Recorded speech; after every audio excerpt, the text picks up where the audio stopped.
आज है 14 फरवरी 2026 दिन शनिवार। नमस्कार, दिल्ली न्यूज में आपका बहुत बहुत स्वागत है। चलिए देखते हैं आज की 25 फटाफट काम की और महत्वपूर्ण बड़ी खबरों को। पर इससे पहले वीडियो को लाइक करना बिल्कुल न भूलें। दिल्ली में राशन कार्ड नियम बदले, अब बुजुर्ग महिला होगी परिवार की मुखिया। राजधानी दिल्ली में राशन कार्ड नियमों में बड़ा बदलाव किया गया। दिल्ली सरकार की नई खाद्य सुरक्षा नियम 2026 के तहत अब परिवार की सबसे बुजुर्ग महिला को मुखिया माना जाएगा। साथ ही राशन कार्ड की आय सीमा बढ़ाकर 1.2 लाख रुपए कर दी गई। नए कार्ड के लिए इनकम सर्टिफिकेट जारी होगा और पूरी प्रक्रिया ऑनलाइन होगी। तो पश्चिमी विक्षोभ सक्रिय, 17-18 फरवरी को आंधी बारिश का अलर्ट। मौसम एक बार फिर से करवट लेने वाला है। भारत मौसम विज्ञान विभाग के मुताबिक पश्चिमी हिमालय क्षेत्र में 2 पश्चिमी विक्षोभ एक साथ सक्रिय हो रहे हैं। इसके असर से 17 और 18 फरवरी को पहाड़ी इलाकों में बारिश और ऊंचाई वाले क्षेत्रों में बर्फबारी की संभावना है। वहीं 17-18 फरवरी को उत्तर पश्चिम भारत के मैदानी इलाकों में तेज हवाओं के साथ गरज चमक और हल्की बारिश हो सकती है। दिल्ली को मिलेंगी 3,323 नई बसेस, यात्रियों का इंतजार होगा कम। राजधानी दिल्ली में बसेस की कमी से जूझ रहे यात्रियों के लिए राहत भरी खबर है। केंद्र सरकार की ओर से दिल्ली सरकार को 3,323 नई बसेस मिलने जा रही हैं। दिल्ली परिवहन निगम के मुताबिक इनमें 7 मीटर, 9 मीटर, 12 मीटर लंबाई की बसेस शामिल होंगी, जिन्हें जरूरत के अनुसार रूट्स पर चलाया जाएगा। नई बसेस के आने से भीड़ कम होगी, इंतजार घटेगा। निजी वाहनों पर निर्भरता भी कम होने की उम्मीद है। दिल्ली में प्राथमिक स्वास्थ्य सेवाओं का नया मॉडल, 51 आयुष्मान आरोग्य मंदिर शुरू। दिल्ली में प्राथमिक स्वास्थ्य सेवाओं को मजबूत करने की दिशा में मुख्यमंत्री रेखा गुप्ता ने बड़ा कदम उठाया। दक्षिण दिल्ली के फतेहपुर बेरी से 51 नए आयुष्मान आरोग्य मंदिरों का लोकार्पण किया गया। इसके साथ ही राजधानी में इनकी संख्या बढ़कर 370 हो गई। मुख्यमंत्री ने कहा कि सरकार की प्राथमिकता है कि हर नागरिक को समय पर सुलभ और किफायती स्वास्थ्य सेवाएं प्राप्त हों। इन केंद्रों पर मुफ्त जांच, दवाइयां, टीकाकरण और आधुनिक इलाज की सुविधा मिलेगी। होली पर घर जाना आसान, दिल्ली, यूपी, बिहार, कोलकाता के लिए स्पेशल ट्रेन शुरू। होली से पहले घर जाने वाले यात्रियों के लिए भारतीय रेलवे ने बड़ी राहत दी। बढ़ती भीड़ को देखते हुए दिल्ली, उत्तर प्रदेश, बिहार, कोलकाता, हावड़ा रूट पर कई होली स्पेशल ट्रेन चलाई जा रही हैं। लखनऊ, वाराणसी, अयोध्या, गोरखपुर, सुपौल, बरौनी, चंडीगढ़ जैसे प्रमुख स्टेशन के लिए नई दिल्ली और आनंद विहार से विशेष ट्रेन उपलब्ध होंगी। अनचाही कॉल पर बड़ी राहत, अब सीधे बड़े अधिकारियों से होगी शिकायत। मोबाइल उपभोक्ताओं को स्पैम कॉल और मैसेज से जल्द बड़ी राहत मिलने वाली है। भारतीय दूरसंचार विनियामक प्राधिकरण ने डीएनडी ऐप में अपील की सुविधा जोड़ने का ऐलान किया। ट्राई के चेयरमैन अनिल कुमार लाहोटी ने बताया कि संतोषजनक समाधान न मिलने पर उपभोक्ता सीधे ऊंचे स्तर पर शिकायत कर सकेंगे। नए डीएनडी ऐप में बहुभाषी और डुअल सिम सपोर्ट मिलेगा। साथ ही संशोधित माई स्पीड ऐप से 5G समेत मोबाइल और ब्रॉडबैंड इंटरनेट की स्पीड जांची जाएगी। एमसीडी का अब तक का सबसे बड़ा बजट, गलियों मोहल्लों पर फोकस। दिल्ली नगर निगम ने इतिहास का सबसे बड़ा बजट पेश किया है।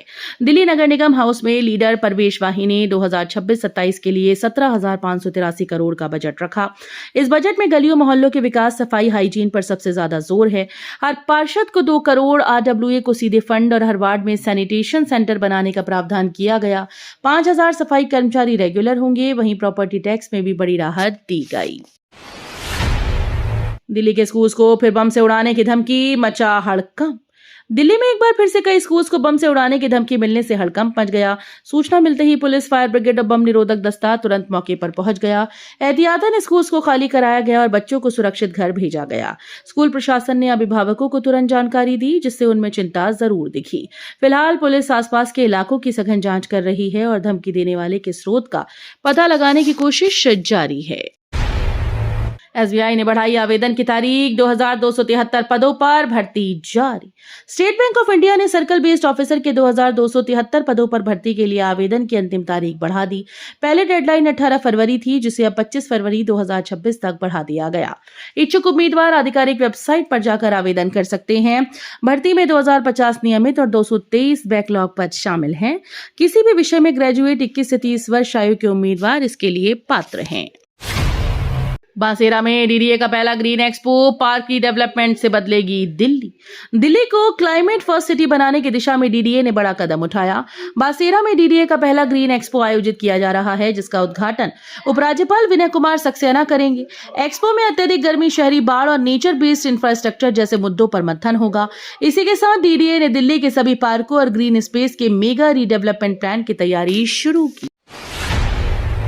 पानी प्रदूषण और महिला योजना पर खुलकर बोली सीएम रेखा गुप्ता। दिल्ली में बीजेपी सरकार के 1 साल पूरे होने पर मुख्यमंत्री रेखा गुप्ता ने एनबीटी संवाद में सरकार की उपलब्धियों और चुनौतियों पर खुलकर बात की। महिला समृद्धि योजना को लेकर उन्होंने कहा कि 2500 रुपए की मदद जरूर मिलेगी, लेकिन सही पात्रता और स्थायी व्यवस्था के साथ। मुख्यमंत्री ने आयुष्मान योजना, अटल कैंटीन और इलेक्ट्रिक बसेस को सरकार की बड़ी उपलब्धि बताया। नए ऑफिस से पहुंचते ही पीएम मोदी का बड़ा फैसला। प्रधानमंत्री नरेंद्र मोदी ने नए कार्यालय सेवा तीर्थ में पहुंचते ही बड़ा फैसला लिया। उन्होंने सड़क दुर्घटना के पीड़ितों को तुरंत चिकित्सा सहायता देने के लिए पीएम राहत स्कीम को मंजूरी दी। इस योजना के तहत हादसा पीड़ितों को 1.5 लाख तक का कैशलेस इलाज उपलब्ध कराया जाएगा। सरकार का उद्देश्य है कि किसी भी व्यक्ति की जान समय पर इलाज न मिलने से न जाए। हालांकि योजना की विस्तृत गाइडलाइंस जल्द जारी की जाएंगी। सागरपुर में अंडरपास से जाम से राहत, दिल्ली में बनेंगे नए एफओबी। दिल्ली वासियों को ट्रैफिक जाम से राहत देने के लिए लोक निर्माण विभाग ने बड़े प्रोजेक्ट्स की तैयारी शुरू कर दी। सागरपुर रेड लाइट से मायापुरी मेट्रो स्टेशन तक करीब 4.3 किलोमीटर लंबे हिस्से को जाम फ्री बनाने के लिए पंखा रोड पर अंडरपास और नए फ्लाईओवर प्रस्तावित हैं। इससे जनकपुरी और डाबड़ी से आने जाने वाला ट्रैफिक सुगम होगा। वहीं पैदल यात्रियों की सुरक्षा के लिए दिल्ली में 60 से ज्यादा स्थानों पर फुट ओवरब्रिज बनाने की योजना पर फिजिबिलिटी स्टडी शुरू कर दी गई। ड्यू लिटरेचर फेस्ट में पंकज त्रिपाठी का संदेश, समता उत्सव में हंगामे से सियासी गर्मी। दिल्ली विश्वविद्यालय के लिटरेचर फेस्टिवल में अभिनेता पंकज त्रिपाठी ने छात्रों से संवाद करते हुए ठहराव, धैर्य और समर्पण का जीवन मंत्र दिया। नौटंकी सत्र में उन्होंने अपने संघर्ष और थिएटर यात्रा साझा की। वहीं ड्यू के आर्ट्स फैकल्टी में एआईएसए के समता उत्सव के दौरान हंगामे का आरोप लगा। आयोजकों ने इतिहासकार एस इरफान हबीब पर हमले की बात कही, जबकि एबीवीपी ने आरोप खारिज किए। एपस्टीन फाइल विवाद सुप्रीम कोर्ट पहुंचा, भारतीय नामों की जांच की मांग। एपस्टीन फाइल से जुड़ा मामला अब सुप्रीम कोर्ट की दहलीज तक पहुंच चुका है। एक याचिका दाखिल कर कोर्ट से मांग की गई कि कथित तौर पर फाइल में जिन भारतीय नेताओं और हस्तियों के नाम सामने आ रहे हैं, उनकी निष्पक्ष जांच कराई जाए। याचिकाकर्ता ने संविधान के अनुच्छेद 32, 129 और 142 के तहत सुप्रीम कोर्ट से स्वतः संज्ञान लेने की अपील की है। फिलहाल मामले में आरोपों की आधिकारिक पुष्टि नहीं हुई, लेकिन याचिका ने राजनीतिक हलकों में हलचल बढ़ा दी है। सेवा तीर्थ पर पीएम मोदी का विजन, नई इमारतें, नया भारत। प्रधानमंत्री नरेंद्र मोदी ने सेवा तीर्थ को विकसित भारत की झलक बताते हुए कहा कि नई इमारतें देश की प्रगति का प्रतीक बनेंगी। उन्होंने कहा कि 100 साल पुरानी कई इमारतें जर्जर हो चुकी हैं, हालांकि वे भारत के इतिहास का अहम हिस्सा हैं। पीएम ने बताया कि नई संरचनाओं से सरकारी खर्च कम होगा और दफ्तर जमीन से ज्यादा जुड़े होंगे। सेना में 25,000 पदों पर भर्ती, 8वीं पास भी कर सकते हैं आवेदन। भारतीय सेना ने अग्निवीर भर्ती 2026 के तहत 25,000 से अधिक पदों पर आवेदन प्रक्रिया शुरू कर दी। योग्य अविवाहित पुरुष और महिला उम्मीदवार 1 अप्रैल 2026 तक अग्निवीर भर्ती के लिए ऑनलाइन आवेदन कर सकते हैं। अग्निवीर जीडी के लिए 10वीं पास, टेक्निकल के लिए 12वीं पास, साइंस क्लर्क एसकेटी के लिए 12वीं और ट्रेड्समैन के लिए 8वीं या 10वीं पास योग्यता निर्धारित है।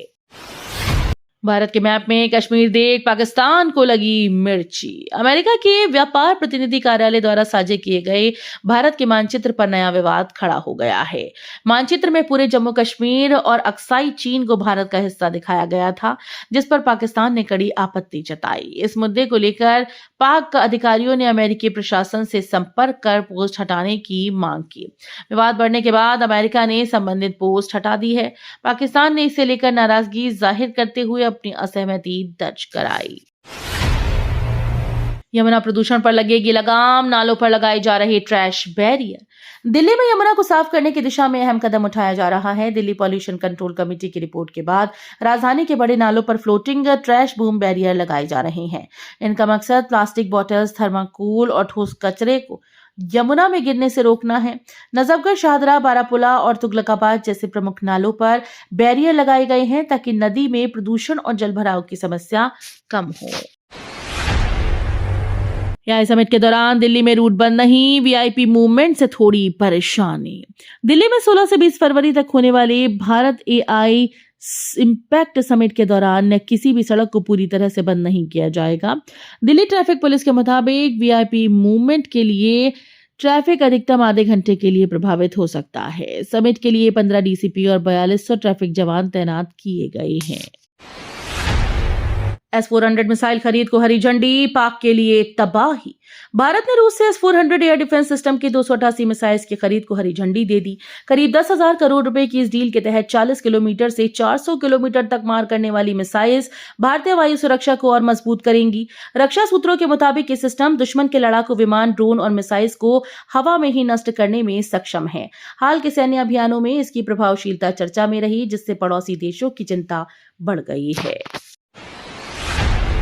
गाजियाबाद में एआई से बदली नौकरी की तस्वीर, युवाओं को मिला नया प्लेटफॉर्म। नौकरी की तलाश में भटक रहे युवाओं के लिए गाजियाबाद जिला प्रशासन ने अनूठी पहल की। गाजियाबाद जिला प्रशासन ने आर्टिफिशियल इंटेलिजेंस आधारित प्लेटफॉर्म शुरू किया है, जो युवाओं की प्रोफाइल और सीवी खुद तैयार करता है।